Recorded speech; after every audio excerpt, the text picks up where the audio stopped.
Welcome to Thriller Bitcoin. Welcome to Thriller Bitcoin.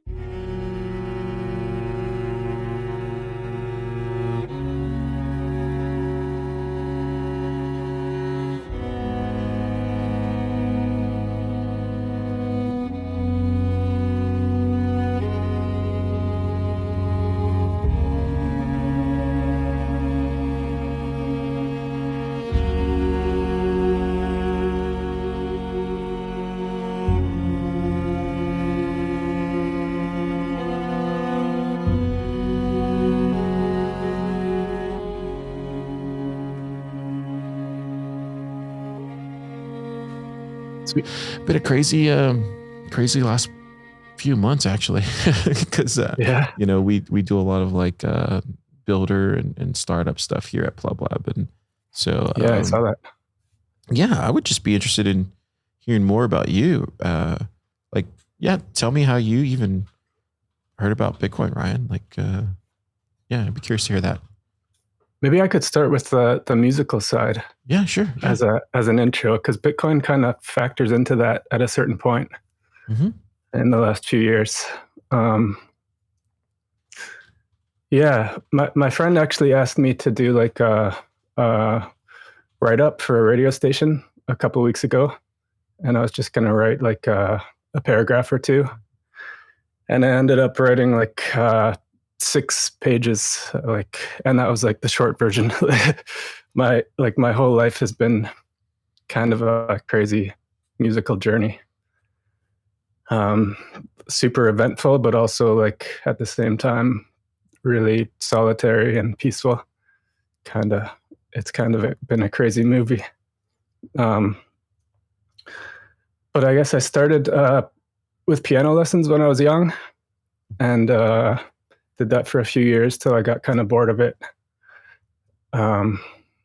And around 15 years old or so, I started kind of hearing melodies and music in my head, kind of like whistling it. So I started fooling around with like a simple recorder and some really simple music software, and kind of layering piano and whistling and like sound effects from the world all over top of each other, like random human voices I would record and stuff, and just making like that was kind of the start of just experimenting with music and layering different things over top of each other to see what happens. So after I quit piano, that was kind of when I actually became interested in piano, because then I could pursue what I actually wanted to. It wasn't like someone else telling me what to do so much. What came after that? I guess it's really hard to keep track of the whole story. But at some point in my early 20s, I got a master's degree in audio production from this kind of like technical university in Toronto called Ryerson. And I chose to do my thesis there on storytelling without words. So basically how to communicate just through music and sound. And what does that even mean? How do sounds correlate to certain emotions or colors or even language itself? Because language obviously is very different from music and is capable of communicating in different realms. While I was there, I got to explore. I got to use like really great studios and experiment with recording different instruments. And I got to compose a lot of music while I was there, and do a lot of research into kind of the meaning of sound. And that gets into like philosophy and Sufism and mathematics and all sorts of stuff. It's not necessary for creating music, but it's kind of helpful to help you understand it, how to communicate what you want to communicate to people.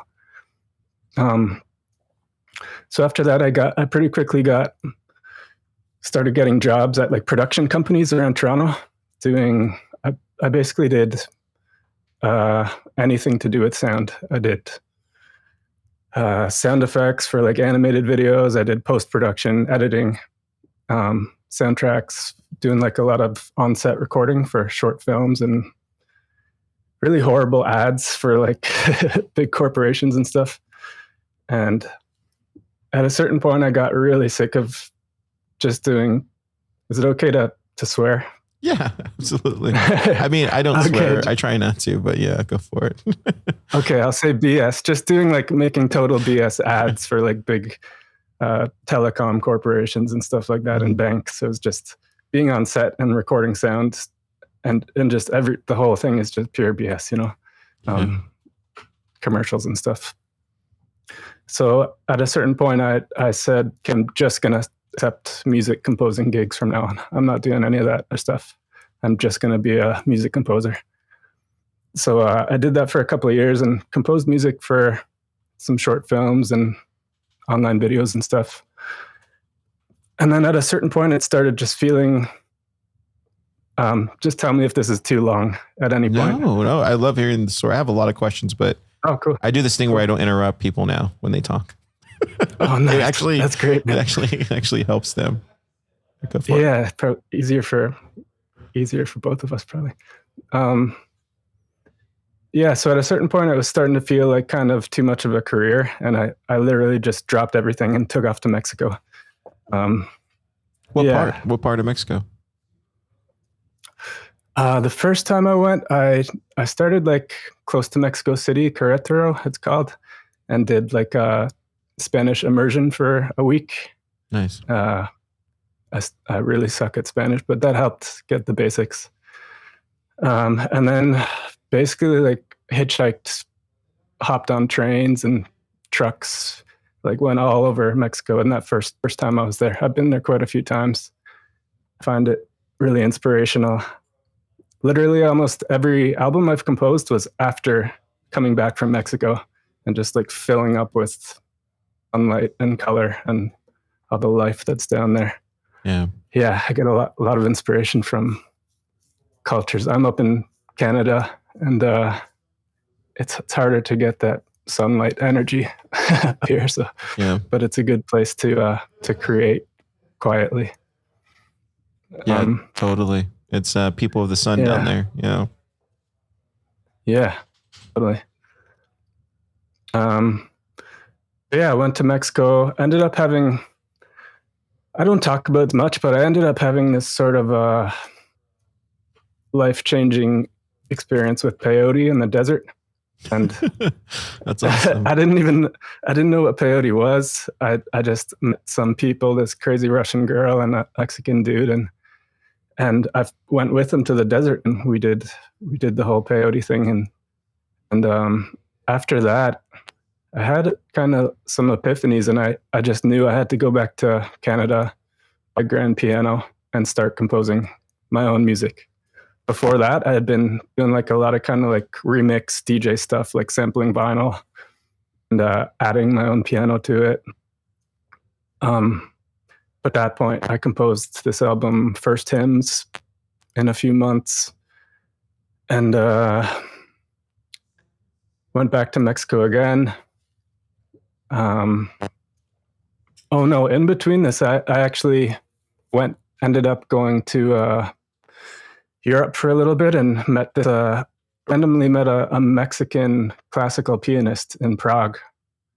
And he and I wandered around Prague for a couple days. This is kind of like another one of those pivotal moments in my life. We went like piano hunting, we called it. So we just wandered around Prague and went like museums and restaurants and cafes and cultural centers and found all the pianos that we would be allowed to play. He just played like crazy Franz Liszt and Beethoven and Chopin, and I'd never really heard that stuff played well in my life, and I completely fell in love with it, became kind of obsessed with that very aggressive solo piano music. So I went home after that and started basically teaching myself learn these really difficult songs that were above my skill level, but just loved them so much that I would just like keep at it till I could play. Like Chopin's first ballade. I don't know if people know that, but it's one of the greatest solo pieces. There's a documentary about it. People talk about how that piece has saved their lives and like changed their life. It's really great. So that was the first one I learned. Coming up to speed. Present. There were a lot of other albums closed over these years. Too, a lot of little smaller albums. I don't know how much detail to include here. I guess I went back to Mexico again, and then after that went up to the Yukon, which is up near Alaska, for summer. And while I was in the Yukon, I composed another album, New Life, and went back to Ontario where my piano was, and recorded that.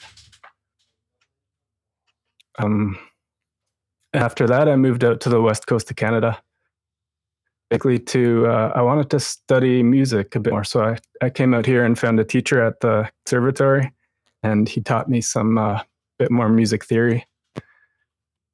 Let's see. After that, I went back, I traveled to Mexico again and got super sick. Came back to Canada, was like chronically ill for a couple of years. And during that, I composed this, I couldn't do much. I had to work. I was pretty incapacitated. So I composed this really long 34 song album called Rest. It was all like, I was doing a lot of that those days, and it was kind of composing this music to help me get through the healing process. And can hear a lot of that in the music itself. It's very like you could take a nap kind of music. And I guess that kind of brings us up to present day, where I could bring in the Bitcoin story and the music I've been working on for the last 4 years. A really huge, massive project. I don't know if you have any questions or want to redirect anything. Yeah, I mean, there's a lot there. It sounds like you had an incredible journey. But I'm interested. Yeah. So tell me about the Bitcoin thing, because I think that's kind of where I want to see like how that found you, because you're an anomaly. Is that am I saying that right? Anomaly. Yeah, there you go. Because like the type of music that you create is not typical of and I think and basically what you were saying there, like your journey and how you found these things, like you're like, I don't think I've ever met if you're a Bitcoiner, and we'll hear the story here, but like you're almost like a composer, and you described it as language. And I think most people don't realize this, but music is a universal language that even animals and even, fish, every living thing on this planet. I would even say my plant at home named Lamp is also capable of feeling music. So I think there's definitely something that resonates there as far as like the depth and like the peaceful experience that not only that you offer in your music, but it's just like, it's so richly layered. And I think that's the thing that I just keep going back to, especially with your type of music. And I think of like Johnny Greenwood with his type of music. And like, I don't know if you've seen that movie Phantom Thread, but the way he composed that thing is just remarkably like it just encapsulates this like, the right type of ambience for that day, that period. And I think when I hear your kind of, I don't know, it's just very, it's very contemplative. It's almost like you're in nature. When I listen to something that you created, it really feels like that. So it's funny when you were saying that you used to be this kind of out there grabbing all these sounds in nature, but it feels like you're creating nature, but with like the way your composition sits. I don't know. Am I making sense? Are you picking up all the energy that I'm dropping out? Okay, cool. Yeah, 100%. I mean, music, absolutely everything's interrelated like that. Like I said, everything is making music. Everything contains the same patterns. A lot of my inspiration, almost all my inspiration, comes from nature or the world or all of life itself. And it doesn't come from me, and at the same time, it comes from within. Yeah, I even go to different spots, different types of nature for different types of inspiration. For example, if I was trying to figure out a cello line, I might go to the ocean because the ocean speaks to me in that deeper way. That's interesting. And cello is also related to the color-wise. It's related to deep blue. Cello is kind of a deep blue color.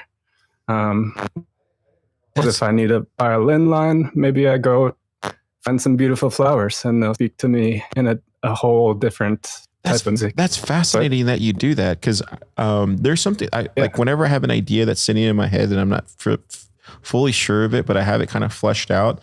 I usually equate those to movies where I'll go and like be like, where did I see that reference, or how am I trying to flesh this out? And whether it's like a Kubrick film or something, I'll just go back and watch it, and then it'll like snap back into place, or at least it'll take me back to that. And that's kind of how my brain works. But it's interesting that you're seeing them as colors and this kind of like contemplated kind of like I don't know, it's just like a weaving of a thing. That's interesting, man. Yeah. Also, the fact that you were kind of alluding to this, that some of my favorite musicians, their musical journey, their music progression kind of parallels their life itself. The music is born from your life. Like Beethoven can literally follow his entire life, his rises and falls and passions, and in the end of his life, finally like surrender to God and spirituality. You can hear it all. It's all born of life itself. So I see my music kind of like that. It's not really up to me. I take what life gives me and try to translate it to music. That's pretty much it. Yeah, that's fascinating that you say it that way, because there is something about like what you're creating as an artist and putting out there into the world and how it reflects back to you. And sometimes it speaks to you too, because this is what happens when you know this, when you unleash it out there to the world. And whether it's a rich experience that you were able to create, and for others, it talks back to you, because at that point it's no longer yours, right? It's just like what others perceive it by. Yeah. And I think at least for me, that's just how I see it. It's just those it's just that energy that you're punching out. Yeah, totally. Man. It is a form of energy. And I recently realized that actually that music is, I don't know if it's the only art form, but it's definitely very specifically reaches out and literally touches people in a physical way, because it's vibration that it's literally entering a person's body. You can feel it. It's a very invisible but physical art form. Whereas if you're looking at a painting, for example, the light waves are entering your eyes. But with music, you can actually feel the vibrations. It's literally like changing your body, probably changing the molecules of water that you're made up of. It's pretty unbelievable in the form of medicine, I think. And that's kind of how I see it.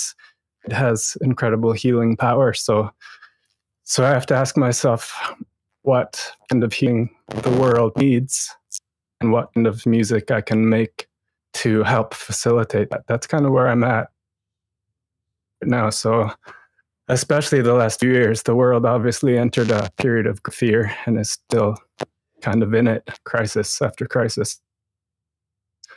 And I feel that music needs to be about pure love, the opposite of fear. So that's what I've been focused on for 4 years, is creating that type of music, because it's a natural antidote. It's the natural balance that the world needs to be reminded of. So. Yeah, I agree. You kind of see that shift now. At least the music that I listen to is much more. It's much more rich. It's much more alive, and there's light in there, right? Like I don't know if you. What kind of music do you listen to? Lately, I've been listening to that Alex G album that came out a couple years ago, but it's or a year ago, whatever it's been. But like, there's so many great, just very light Americana type of music that's just good for what we need right now. And it's interesting. I think the stuff that you created, especially that song "To Be at Peace," like that song I'll play in the morning, and it just gets me in the right type of of mood. Oh. You know, if you know what I mean, it's just like it's just like the ensemble of like, I think you use a glockenspiel. Is that right? Like, do you use a glockenspiel in there? Or, yeah, it's a real glockenspiel. Yeah, it's just, dude, it's perfect. It's near perfection when I hear that song. Yeah, dude, it's so good. Well, where do you get ideas nice for to stuff? hear. Where do you get ideas for that? Like for when you're like kind of, for example, weaving all this stuff together.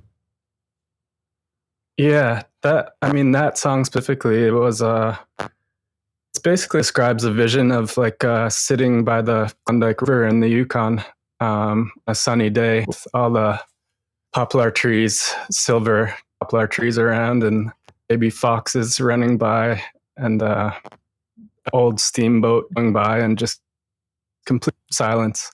And up there in the summer, the sun kind of circles around, and it's kind of eternal magic hour. It's like low in the sky all day. It's like you're in a dream. So that song specifically was one of that, and tried to translate that. I didn't even try to translate that to music. I just sat down at the piano, and that's what came out. It's a way of giving thanks, sitting down and giving back what the world has given you. Yeah, it's just it's a really interesting just that whole album, that whole New Life album is just very it's very interesting. And you made that like almost like 10 years ago, right? Where were you at that time in your life? Yeah, it's a really great album. It was thank you. It was inspired by one winter I spent in Mexico, and I just met some really beautiful people who kind of taught me a lot about love. Kind of shattered my ego a little bit, which I needed at that point in my 20s. And then, yeah, it was basically from that. It was like literally new life. It was like a new perspective on life that was full of joy and lightness, simplicity. Yeah. Yeah, I've been playing with the projector because we live in this world of just like black mirrors, right? Where everywhere you go is just black mirror here, black mirror there. We stare at a black mirror all day. People even like show themselves in a way where it's just very succumbing to a black mirror. And lately, I've been playing with like a projector where I feel like the light that comes out of that is just far easier to look at as opposed to just looking at a big old black display that sits in your living room. Wow. And it's interesting too, like, and I think this is, I don't know, something happened along these decades, but even when you take pictures, like, it's a camera portion of your phone or whatever that's capturing the light around you and capturing the light that's inside of you. And it's capturing that. And to me, it just seems like there's just this too much focus on these black mirrors that just really suck in, like they take all your light, they take all your energy. And I don't think people are actually, I know you get that, but it's just, I don't think people hear that enough. So it's like, like the people that doomer scroll or the people that are engulfed by fear. It's like, why are they engulfed by fear? It's because guess what? It's taking all your light. Like you're staring at your iPhone and it's literally grabbing all your light. And I don't think people realize the cost of this, but that's interesting. Have you heard of, there's some like native cultures who are won't allow people take photos of them for that very reason. Like they just won't allow you to take photos of them, their children, because it steals some divine part of your being. Yeah. I don't know if that's where you got the idea from or if you've just... I think I just picked it up over time. Yeah, just over time, you hang around with a lot of people and, growing up, I hung out with a lot of artists and musicians and, even in my 20s and stuff. And when I met the Bitcoiners are kind of, there's some Bitcoiners that are very much the same way as far as like aligned with those type of values. Like most of us don't like getting our picture taken. Obviously it's more privacy oriented, but somebody like me, I just, like what you described, it's just like, I just don't want to be in the photo. Let me have that option, it reminds me of it's almost like, I don't know if insulting is the right word, but it's one dimensional, I would say. Like a photo obviously is one dimensional in more than one way. It's purely a physical depiction, and it's also a still, non-moving moment. It's like, yeah, it misrepresents reality, really. But yeah, one of the things I love doing. Some people.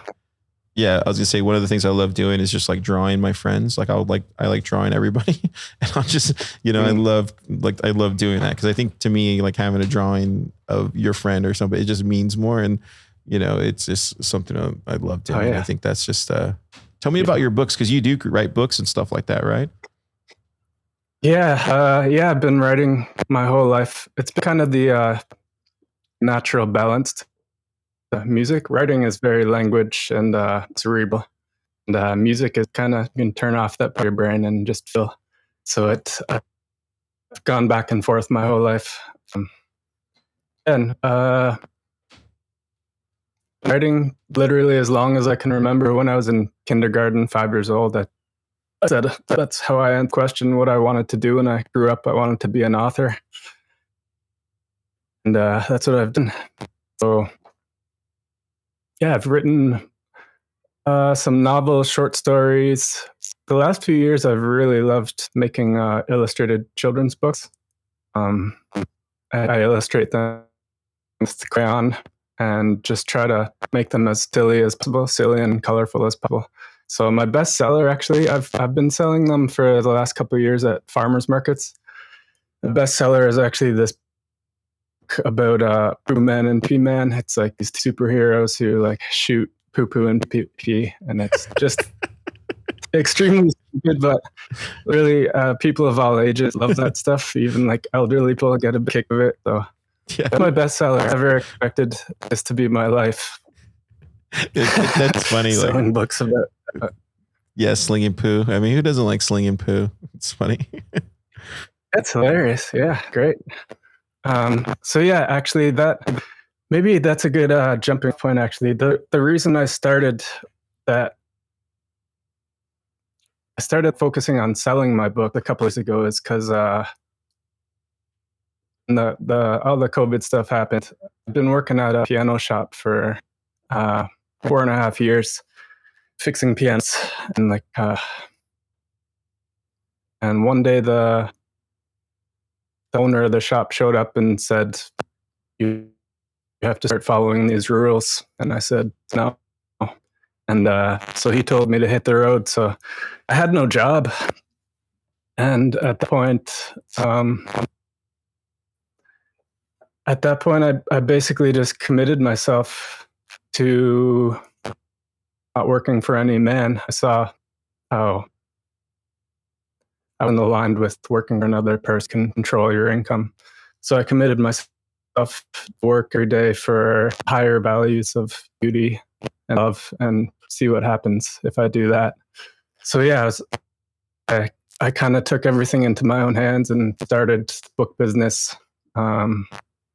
Started making handmade journals and selling those. Started growing mushrooms and selling those. Just started an entrepreneur in many different directions. And that's what I've been doing for the last 4 years. I somehow get by. And what has really helped me actually is 6 months or so, not 6 months, when it would have been. So I heard about Bitcoin for the first time in the 2017 run-up. And I experienced FOMO for 2 minutes. It was near 20,000, and luckily I hadn't done that time. But a year later, I don't remember why, but I checked in Bitcoin and it was down around 50,000 at the bottom of the bear market.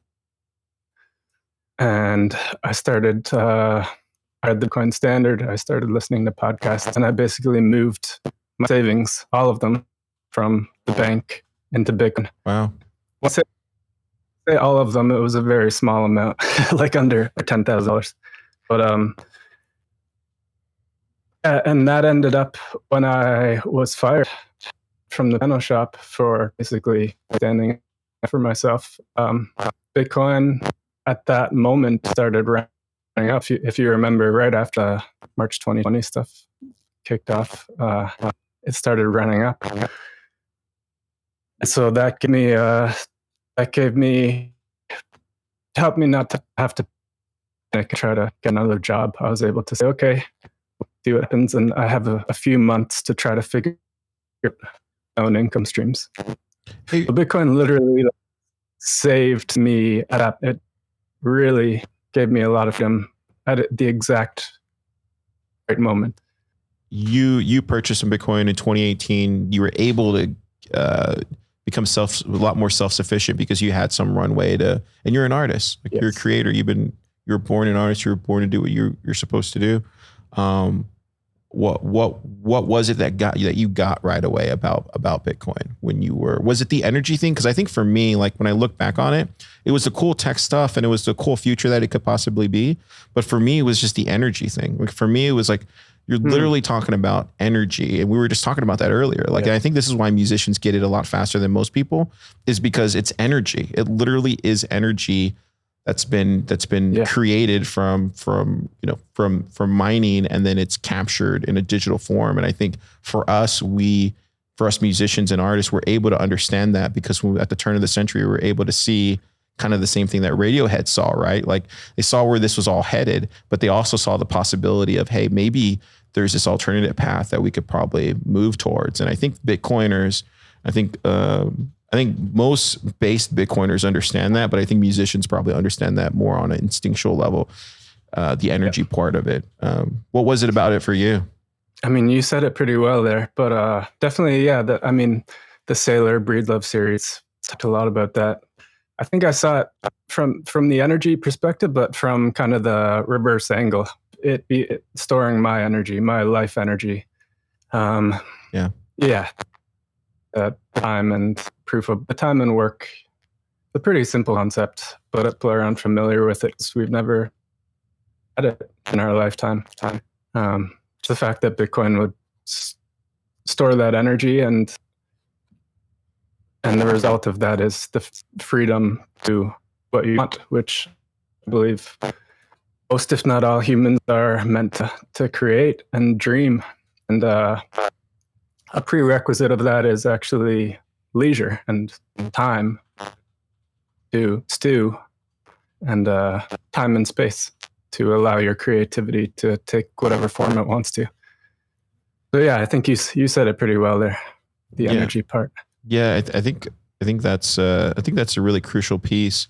So how did you find your way onto to Wavlake and some of these other platforms that are that allow you to capture some of this energy from your fans? Yeah.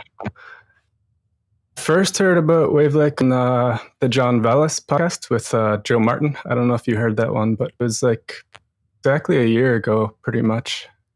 And I've been sharing my music since the MySpace days, and if I counted the platforms I've tried out, it's probably about a dozen platforms, and they've all disappointed in one way or another. So basically, before Wavlake, I had, and most musicians, you have to have like this kind of tool belt of subpar platforms. Each of them does some specific thing, but none of them really provides what anyone is looking for. So yeah, I always my eye out. I even tried Pianist platform, came out a couple years ago. I don't know where it is now, but I think it was just another poop coin. I don't know if it was a scam, but it never really turned into anything. So yeah, I think just the way Joe Martin described it, I thought it was worth the shot. So I uploaded albums on there a year ago. And it's been amazing. I actually, the more time that goes by, the more I love it. And everything about it. The last couple of weeks, I started writing articles because Wavlake has made me think about what ideal music streaming platform would look like. I think it borrow a lot from Bitcoin and Nostr, for example. Because music is global. Everyone pretty much listens to music, and so it only makes sense that it needs a platform that allows it to be freely streamed all over the world without walls, without black box subscription models. So Wavlake, it seems, is trying to a reality, trying to make the ideal platform reality, and their open feedback in the community. And all the early adopters seem to be kind of like visionary artists. Pretty cool to be a part of. Yeah, totally. I think, I think, I agree. It's just, it's an absolute no-brainer. I don't know. I don't know why. I hope other musicians and other creatives find it too.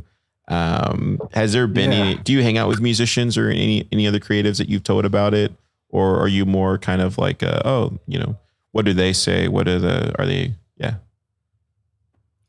I haven't been sharing Wavlake much outside of like Bitcoin Twitter. I think something I'm still trying to figure out is Wavlake an orange pilling platform, or is it a music platform for people who already kind of understand Bitcoin, have adopted Bitcoin?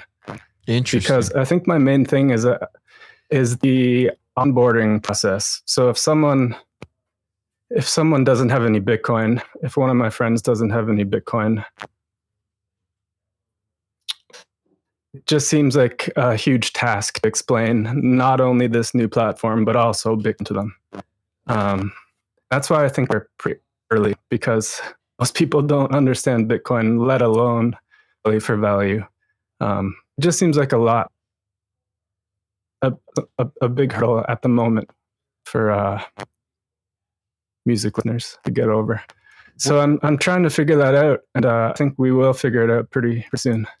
Yeah, I think just talking about it, and I think just doing podcasts like this, I think help. One of the things I wanted to focus on this year was just interviewing more creatives, just because I think by promoting you and promoting your network and the people that you've reached out to, you're going to have your fans, and people are going to listen to this podcast, and they're going to be like, why were you on this thing called Thriller and like talking to this lunatic about Bitcoin? And they're going to be like, oh, well, like, it's been very successful for you, and you've been able to live off of it for a time, to create the things that you want. And for me, if I heard that as a musician in the 2010s, I would have jumped all over it, So I think, I think there's something to be said about other musicians talking about Bitcoin publicly, that at least gets the ball rolling in that direction. Yes. Yeah. Yeah. I would like to be, a bit more courageous with talking about Bitcoin, but I'm just not there yet. Yeah, I don't know why. But, maybe I'm waiting for other musicians to go first. I don't know. Yeah, no, I get it. You want to make sure that your art speaks, like people are into what you're creating first, as opposed to just creating it just because Bitcoin and stuff. But no, I get it. I totally get it. I think also, if I direct someone to Wavlake, and they don't have Bitcoin and aren't willing to get Bitcoin, well, they can't really participate fully in Wavlake anyway. So, yeah. No, I totally get that. That's good feedback for that team. So let's get into more of the behind the scenes stuff that most people don't know about. Like, is the music industry, is that kind of whole ecosystem, is it really, really, really bad as everybody says, as far as like what you guys get paid, all this kind of stuff, or is it worse? In my experience, it's like in my experience, I have to make a living by playing gigs. I play a lot of solo piano, like classical piano gigs at fancy hotels and restaurants. And I've been busking accordion on the street for like 6 years or so. I quit my job 6 years ago and started playing accordion on the street every day, and got pretty good at it after one summer. So that's where I can make like half a living off of that. But as far as music streaming and online platforms, which I kind of see as the new music stage, it's like that's how artists are reaching the largest audience, and that's how artists should be making most of their income, but they're not able to up until now. So yeah, off of many platforms that my music is on, I probably make like maybe $30 or $40 a month with thing. It makes me happy for a couple minutes, but I can't make any semblance of living off of music streaming. But yeah, I think that's why I'm focusing on Wavlake more and more and thinking about it more and more, and even examining like the approach Wavlake is taking. Like step one in my mind, we've always wanted, and what most musicians want, is for your music to be heard by people. That's step one. It's not about how do I monetize it. That comes after. So I think Wavlake and Value for Value takes the right approach by allowing people to listen to your music for free. Step one. Step two, once they've had a taste, they can give you value back.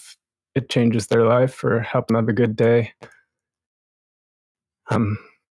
Yeah, so like taking away the paywalls and subscriptions might not make logical sense to some people, but I think as a musician, that's the best approach. I want people to hear my music for free. It doesn't matter to me. People can use my music for free, hear it for free. The more, the better. And then Wavlake is amazing because it allows people to compensate not through a subscription, but directly to the artist instantly, anywhere in the world, in a form of value that is actually worth something. So it makes so much sense to me. It's just people have to get their minds around it. I don't know if you have any thoughts on that. Yeah, I think that's well said. I think one of the biggest things is just like you said in the beginning, it's just that onboarding process, and maybe that just takes time.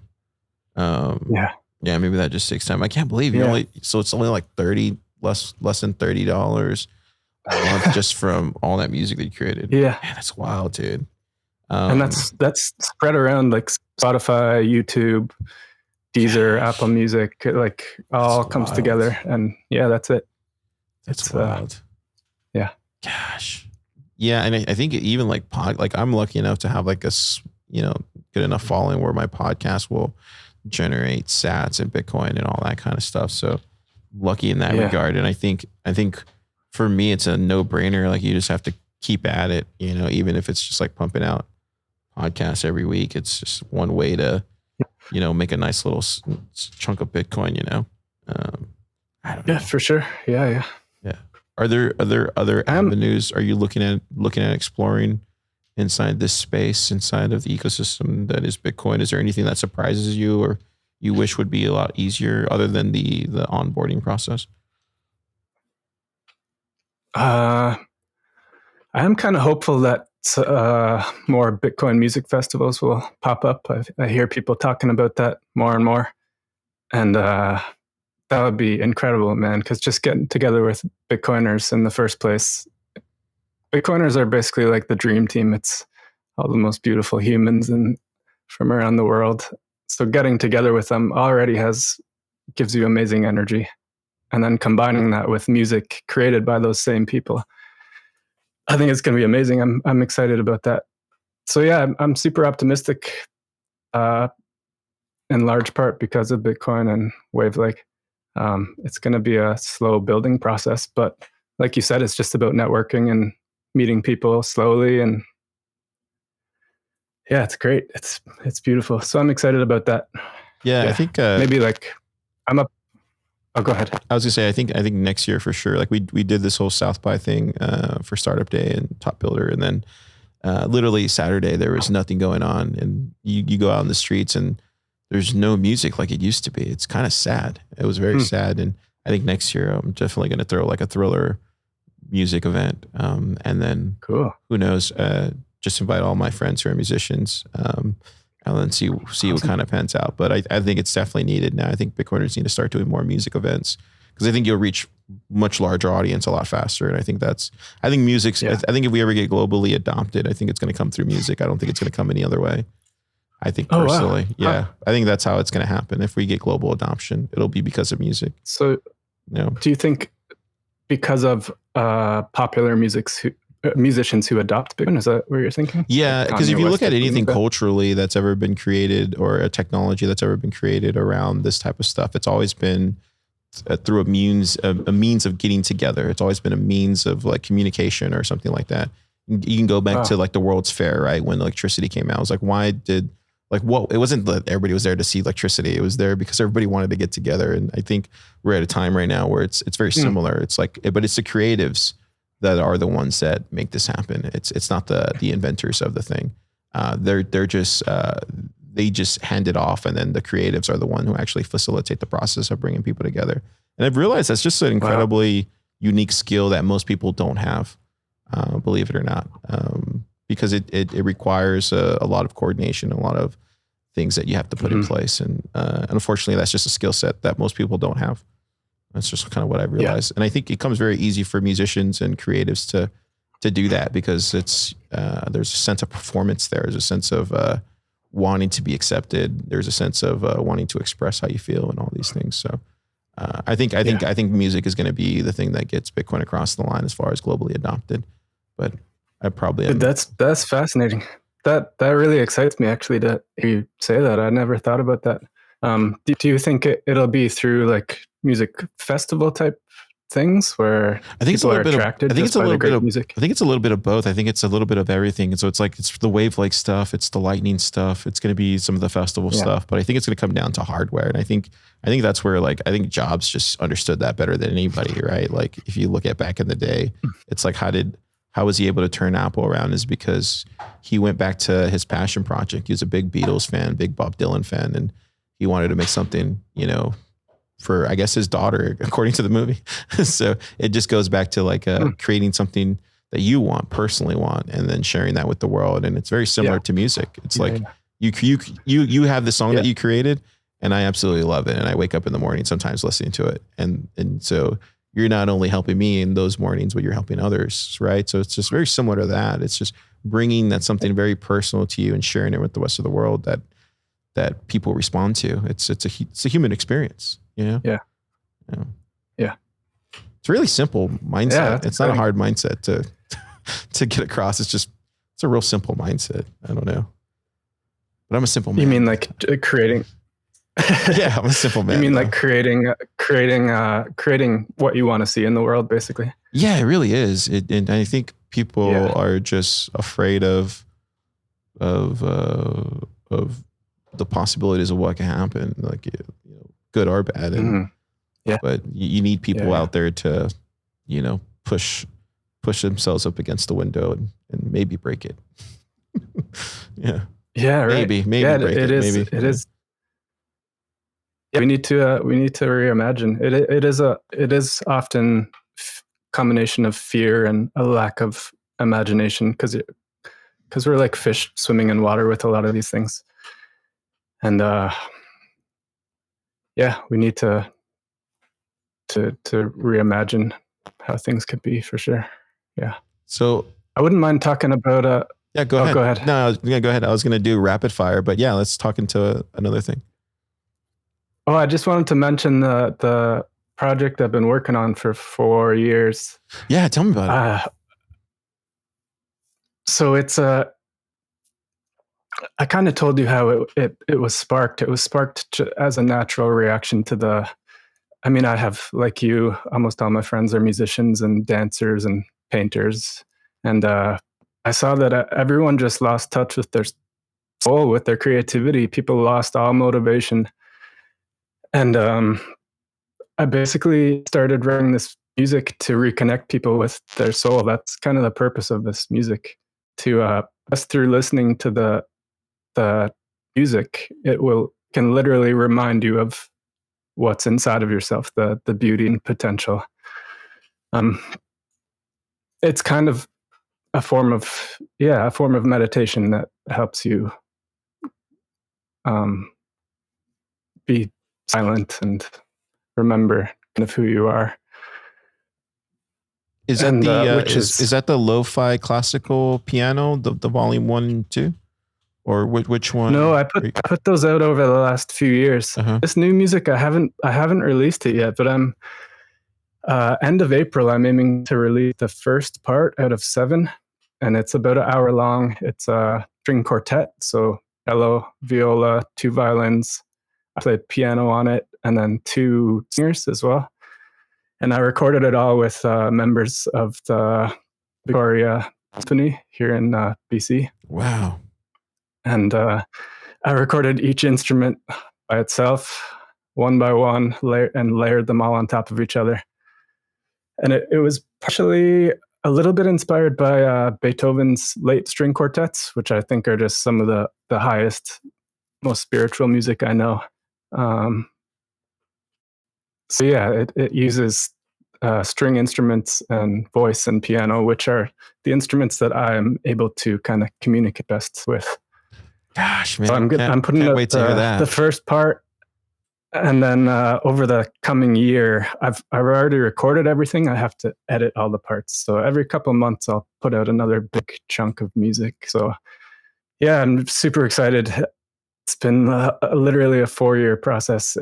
And Bitcoin, this goes back to Bitcoin. It's helped me have the low time preference and build like this cathedral of music. It's going to be 4 hours of music, but it's like a quiet masterpiece of music. What's the name of the album? What would you name it? Or have you have a name yet for it?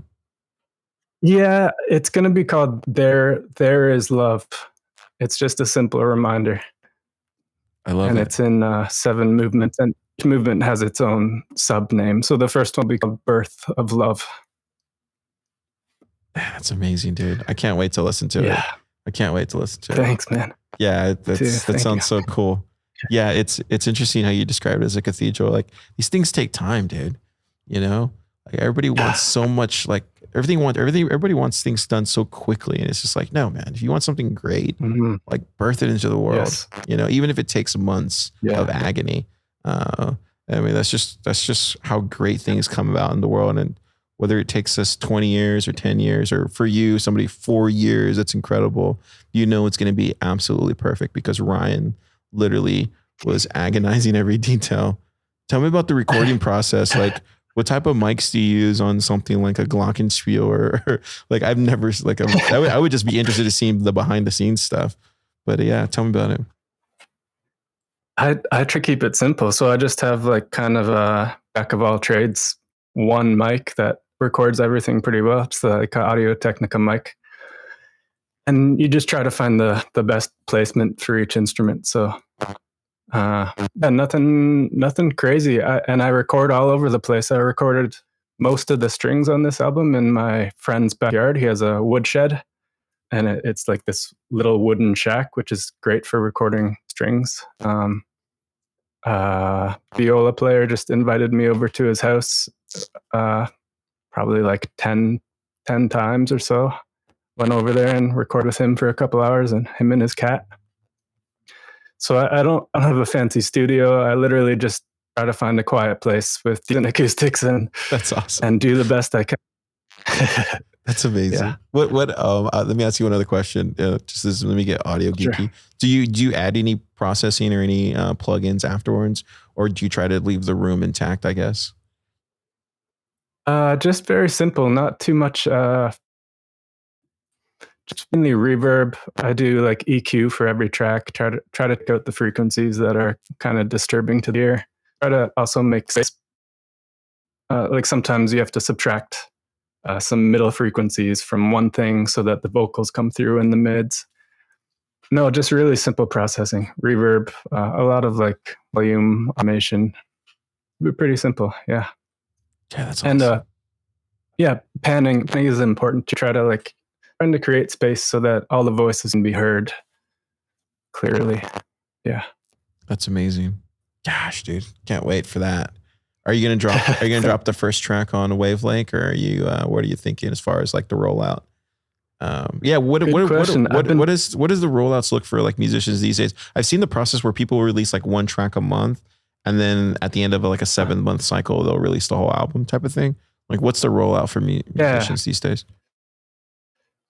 Yeah, that's called waterfall release. That seems to be the best because releasing an album as a chunk doesn't really make a lot of sense. It's a one and done, and then people forget about you for a couple of years. So yeah, the rollout will definitely be probably every 2 months I'll release a new one, and then follow that up with music videos and like behind the scenes, personal things.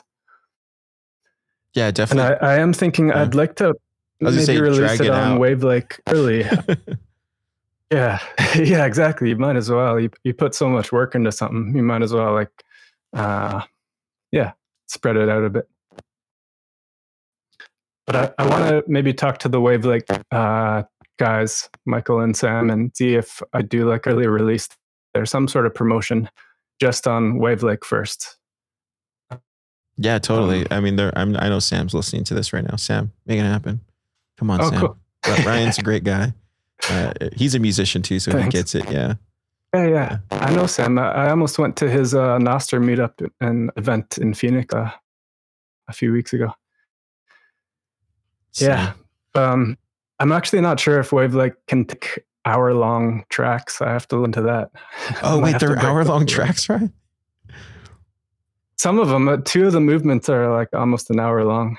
Oh, it's a big piece. Wow. Yeah. Yeah, it's a full-on experience, man. So how many hours is it? If you don't mind me asking. I think it's 4 hours and 7 movements. So most of the movements are like 20, 30 minutes long, somewhere around there. It's incredible. Yeah, it's crazy. I don't know. It's really insane, but you're literally like up there like Michelangelo, just like on your back, hanging, trying to put this together. Yeah, I can even describe, man, the hours of work I've put into it. It's mind-blowing. Like, yeah, it's crazy. Well, I'm pumped, dude. I can't wait to hear it. Like, if you want to give Car early access, I mean, totally down to listen. What was I going to say? Yeah, let's jump into rapid fire. These are just like really quick questions, but feel free to take your time answering them. But let's do it. First question: favorite album of all time? By Sleep by Jansi and Alex. It's the Icelandic instrumental album. I listened to it almost every day for probably like 15 years. Really? What's so Beautiful. Special about it? It's just very Icelandic.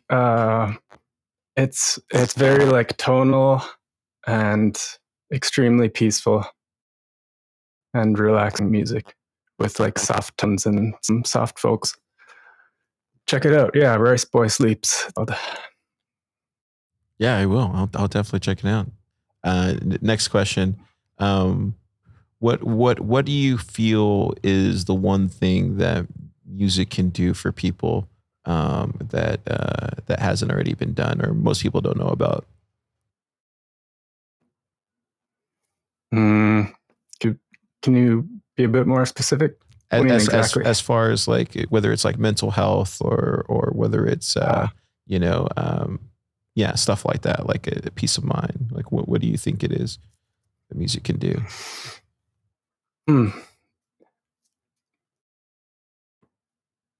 I think I've gotten the sense over the last few years that a lot of popular music is literally bad for you, like junk food. Not only the lyrics, but also the frequencies contained, the instrumentation, the rhythm. I think I just get the sense that a lot of popular music, like that you would hear on pop radio, is just helping to keep people in the matrix. That might sound crazy to some people, but that's what my instincts tell me. And music just has so much more potential to help us rise up and grow in a beautiful way instead of dumbing us down. No, I agree. I think you're exactly right. Even from like a mindset too, like, right? Like some of the stuff people will talk about in their songs, and it's just like exactly. It's just if people are also downloading that into their brain, it also makes it somewhat they're literally thinking this, trying to get you to think the same way. It's it's scary. It normalizes it, right? Just like a lot of movies will very subtly normalize things. Yeah. Yeah. And I think from the person that's creating it, they probably don't even know that they're doing that. That's right. I think just being in the matrix of it all, right? Yeah. Yep. Yeah, a lot of that actually coming back to the theme of love. I noticed that so much, just like so many songs are talking about love, but it's in such a materialistic, shallow way, which is fine. Maybe some people relate to that, but it seems to really misrepresent the potential. There's so many different forms of love, and it seems a lot of music just focus on falling in love, which literally you're falling into lower state of kind of being out of your mind. Yeah, absolutely. Oh yeah, that's great. That could be a whole conversation right there with all that stuff. What's Yeah. and the final question, if there's something that when you look back, because you described your whole kind of life earlier, if there's something that you could go back and change or maybe helpfully hint to you, what would it be? And if there's somebody out there who's listening right now going through a similar thing, what advice would you give them? Yeah. Good question. First, I wouldn't change a thing, none of the pain or suffering, nothing. But the lesson I've learned from it all is that pain and darkness, everything is ultimately a gift. That's a big lesson. And once you know that, then you can accept everything as it is. And yeah, every sickness I've gone through or injury I've gone through has always, we don't know what to ask for ourselves, basically.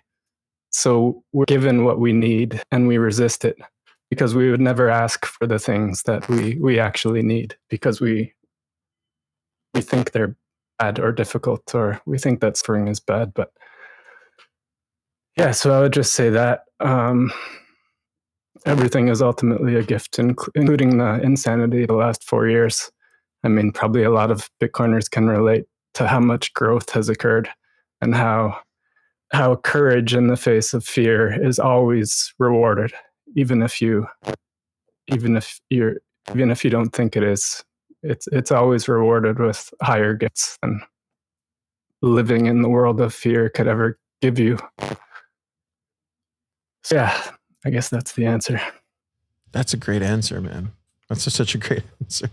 Yeah, I don't know if you've experienced that the last few years, yeah, totally. This extreme growth that comes out of the dark periods. Yeah, totally. And it's weird. Like these days, I definitely see kind of a point in the future that I'm supposed to get to, and I've come to realize it at this point in my life that, I feel like God is just moving me to that point, regardless of how it looks this way and this way. And I also am the type of person now in my older years where I just will, if things don't fit like this naturally and they just kind of go like this and they miss, or I don't force it anymore. I used to try to force it. Yeah.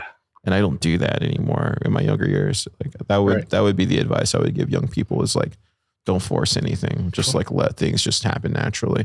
And that's how you know. And look for the signs too. I don't think people pay attention to the signs, or at least try to connect the dots for whether you're like you said, like you went from one place to another to record this album. Like I'm sure you saw different similarities with the people that you're recording with, and were able to pick up and be like, oh yeah, this is the person I'm supposed to be recording with.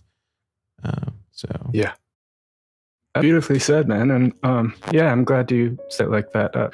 My next 2 music projects are actually kind of related to that. One, my favorite book is Tao Te Ching. I've read so many translations, but I want to set the 81 short chapters of the Tao Te Ching to music, so someone could listen to a little 2-minute thing every morning or something instead of reading it.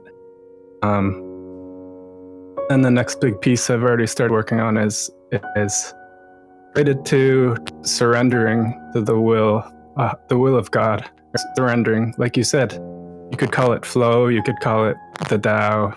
There's a lot of words for it, but it's surrendering your own will and to force your will on the universe, and actually then everything starts to fall into place. So yeah, I want to communicate that through music as well.